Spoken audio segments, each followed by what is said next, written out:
और दूसरा सवाल ये है कि नमाज का वक्त यानी नमाज का वक्त किस तरह मुकम्मल होता है या फिर ये किस तरह या क्या है? देखें, नमाज का वक्त जो है वो बर्रे सगीर में दो स्कूल ऑफ थॉट के अकॉर्डिंग चलते हैं। पहला हनफी स्कूल ऑफ थॉट यानी हनफी टाइमिंग और एक शाफी टाइमिंग। ठीक है, हनफी टाइमिंग जो है वो थोड़ा सा डिले करता है जोहर को, असर को, हनफी टाइमिंग, और थोड़ा बहुत फजर को भी डिले करता है। यानी फजर उस वक्त पढ़ेंगे जब तक जैसे नमाज खत्म हो और फिर बाहर निकले तो ऐसा लगता है कि सूरज निकल गई हो।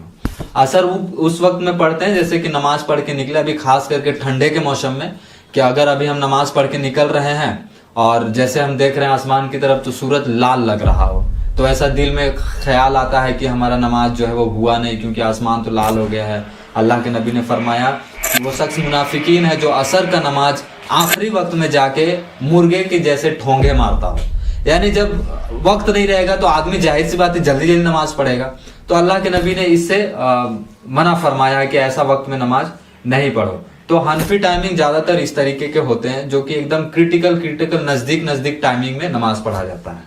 ठीक है, और एक होता है शाफी टाइमिंग जो कि अहले हदीस इसको फॉलो करते हैं। शाफी टाइमिंग ये है कि जोहर का अभी ठंडे के वक्त में 12 साढ़े 12 में वो जोहर का नमाज हो जाती है, असर का नमाज 3:15 में हो जाती है। लेकिन हनफी टाइमिंग अभी जो ठंडी का मौसम है उसमें हनफी टाइमिंग कहता है कि 3:45 4 बजे जमात होनी चाहिए असर का, जोहर का जो 1:30 बजे है वो 1:30 बजे। ठीक है, तो ये थोड़ा बहुत के डिफरेंस के साथ है। लेकिन अब इसमें जो है कि ऐसा नहीं है कि अगर हनफी टाइम कोई फॉलो कर रहा है और उसके अकॉर्डिंग नमाज पढ़ रहा है तो उसका नमाज नहीं होता है, या कोई शाफी टाइमिंग फॉलो कर रहा है, 1:30 बजे जमात कर रहा है, 12:30 बजे जोहर कर रहा है और असर 3 बजे कर रहा है तो उसका नमाज नहीं होता है, ऐसा कोई बात नहीं है। ठीक है, नमाज को अव्वल वक्त में पढ़ना है जो नबी सल्लल्लाहु अलैहि वसल्लम ने फरमाया कि नमाज को उसी वक्त में पढ़ो। ऊपर से कुरान की आयत भी है, इन्नस सलाता कानत अलल मुमिनीना किताबम मौकूता। हमने नमाज को उसके आला तरीन वक्त में, उसके आला तरीन परफेक्ट टाइमिंग में हमने मुकर्रर कर दिया है। बेशक मोमिनों पर नमाज उसके वक्त पर मुकर्ररा के साथ फर्ज कर दी गई है। इस आयत का तर्जुमा ये होगा। और सही बुखारी में हदीस है कि रसूलुल्लाह सल्लल्लाहु अलैहि वसल्लम फरमाया कि नमाज का वक्त हर वक्त पर अदा करो। यानी 5 वक्त है तो 5 वक्त के साथ हमें पाबंदी के साथ नमाज पढ़नी है। अगर हम जोहर नहीं पढ़ पा रहे हैं तो हम उसे कजा करेंगे, फिर असर नहीं पढ़ पा रहे हैं तो उसे कजा के नाम पर हम छोड़ेंगे, फिर मगरिब में, फिर इशा में जाके वो सारा पढ़ेंगे। ऐसा नहीं करना है, इससे नमाज नहीं होती। दूसरी हदीस है कि हर नमाज का वक्त है, इस वक्त को जान कर ही अदा करो। यानी नमाज का जो वक्त है उसे हमें वक्त ही जानकर, ऐसा नहीं कि अभी जोहर हुआ ठीक है अब पढ़ेंगे, असर के साथ ही पढ़ लेंगे, अगर असर हुआ है तो मगरिब के साथ पढ़ लेंगे, ऐसा नहीं करना है। उसका जो नमाज का वक्त है वो नमाज में होना चाहिए। अच्छा, इसमें एक कंफ्यूजन भी है, जैसे फजर का कभी कभी ऐसा होता है कि फजर का टाइम निकल जाती है, फिर उसके बाद फिर किस तरह पढ़े, है कि जवाल का टाइम फिर स्टार्ट हो जाता है, देखिए समय तक रहता है जवाल का टाइम। फजर का जो वक्त है उसमें बहुत सारे खास करके नौजवानों का ये गिला है कि हम उठ नहीं पाते हैं और फला हम नमाज छोड़ देते हैं, सुबह में 9 बजे उठते हैं तो 9 बजे कैसे नमाज पढ़े। तो इसमें मैं पहले ये बता देना चाहता हूँ कि अल्लाह के नबी सल्लल्लाहु अलैहि वसल्लम ने फरमाया कि तुम कोई भी काम के लिए पुरजोर कोशिश करो। यानी अगर हमें फजर में उठना है तो पहले तो हमें अल्लाह से दुआ करनी है कि हमें हमारी जो नींद है वो वक्त पे खुल जाए। दूसरा, हमें असबाब की भी जो है वो मदद लेनी है, हेल्प लेनी है, असबाब को भी यूज करना है। मसलन अगर हम इशा का नमाज पढ़ के आते हैं रात 9, 10, 11 बजे तक सोते हैं तो हमें अपने मोबाइल पे अलार्म लगाना है। अलार्म लगा के हम मोबाइल को अपने बिस्तरा से, अपने से दूर रखना है। यानी मसलन हम यहाँ पे सोए हुए हैं तो थोड़ा सा दूर में रखें ताकि जब अलार्म बजे तो हम बिस्तर से उठ के जाएं और उसको बंद करें, और उसमें जब चल के हम जाएं तो उस वक्त में हमारा नींद जो है वो थोड़ा सा वीक हो जाता है।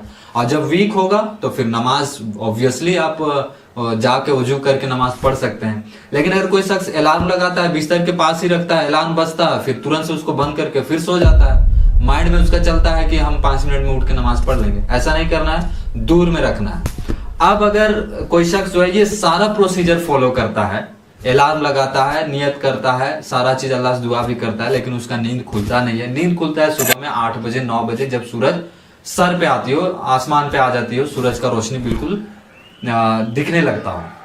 तो उस वक्त में सही मुस्लिम में हदीस है कि एक वक्त था जब अल्लाह के नबी और उनके कुछ सहाबा इंक्लूडिंग बिलाल रज़ियल्लाहु ताला अन्हुमा अलैहिस्सलाम सफर में होते हैं।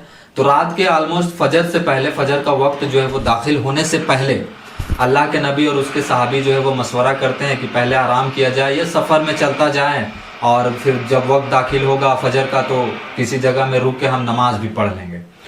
तो मशवरा में ये तय पाया जाता है कि कुछ देर आराम करेंगे, नींद से सोएंगे, उसके बाद उठ के जब वक्त दाखिल होगा तो नमाज पढ़ेंगे। बिलाल रज़ियल्लाहु ताला अन्हु की ड्यूटी लगाई जाती है कि जैसे वक्त दाखिल होगा बिलाल तू उठा के सब कोई को जगा के अजान दे देना। लेकिन ऐसा हो नहीं पाता है। बिलाल रज़ियल्लाहु ताला अन्हु जो है वो सो जाते हैं और नींद उस वक्त खुलती है जब सूरज निकल चुकी होती है। लेकिन उस वक्त जब नींद खुलती है तो तमाम सहाबा जो परेशान हो जाते हैं कि हमारी फजर जाया हो गई है, छूट गई है।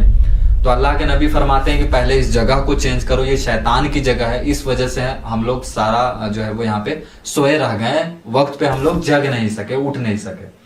वो जगह चेंज किया जाता है। उसके बाद तमाम के तमाम सहाबा वुजू जो भी है, तयम्मुम जो भी उस वक्त का जो फॉर्म था वो किए। उसके बाद बाजमात फजर का नमाज अदा किए। ये हदीस सही मुस्लिम में है। तो इसके अकॉर्डिंग अगर तमाम जो भी नौजवान है या जो भी शख्स है वो रात को सारा वो अमल करता है, सुबह में फजर उठने के लिए जल्दी सोता हो, ऐसा नहीं कि 2 बजे रात तक मोबाइल देखे और अल्लाह से दुआ करे कि अल्लाह ताला हमको फजर में उठा देना, हम नमाज पढ़ेंगे, ऐसा नहीं। आपको सारा प्रोसीजर फॉलो करना है। उसके बाद अगर नींद नहीं खुलता है तो आप सूरज निकलने के वक्त, सूरज निकला हो तब अगर आप नमाज पढ़े तो उस नमाज का सवाब उसी तरीका से मिलेगा जैसा कि आप फजर के वक्त में पढ़ते हो, यानी जवाल का टाइम निकलने के बाद ही ना। हाँ। और मुसन्नफ इब्न अबी शैबा में यह भी हदीस है कि अगर कोई शख्स सोया रह जाए अपने सारे कोशिशों के बावजूद और वो जब उठे तो उस शख्स का फजर उसी वक्त से स्टार्ट होता है। तो ये है कि आप उसमें कोशिश करें, ठीक है। अच्छा, जिसमें एक चीज यहाँ जानना है कि जवाल का टाइम कितना टाइम का रहता है? अब ये हर सेशन में ठंडे का मौसम में कुछ अलग होता है और गर्मी का में कुछ अलग होता है, लेकिन वो 10 से 15 मिनट रहता है। तुलुवे आफ्ताब, जवाले आफ्ताब और गुरूबे आफ्ताब, ये 3 ही औकात ऐसे हैं, 3 ही वक्त ऐसे हैं जिस पर आपको नमाज पढ़ने की इजाज़त नहीं है। वो नमाज होगी ही नहीं, वो नमाज पढ़ना उस वक्त में हराम है।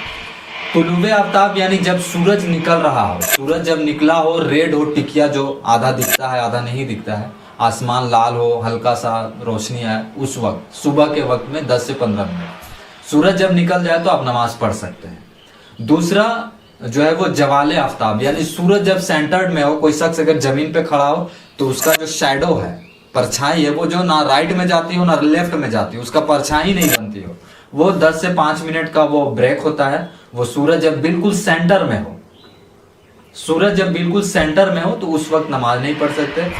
तीसरा गुरूबे आफ्ताब, जब सूरज डूब रही होती है, असर का एकदम आखिरी वक्त जब आसमान पूरा लाल हो जाता है, सूरज जो है एकदम बिल्कुल रेड कलर में नजर आता है, उस वक्त आप कोई नमाज अदा नहीं कर सकते। जैसे सूरज डूबती है, अब वो छुप जाती है सूरज, उस वक्त से फिर मगरिब स्टार्ट हो जाती है।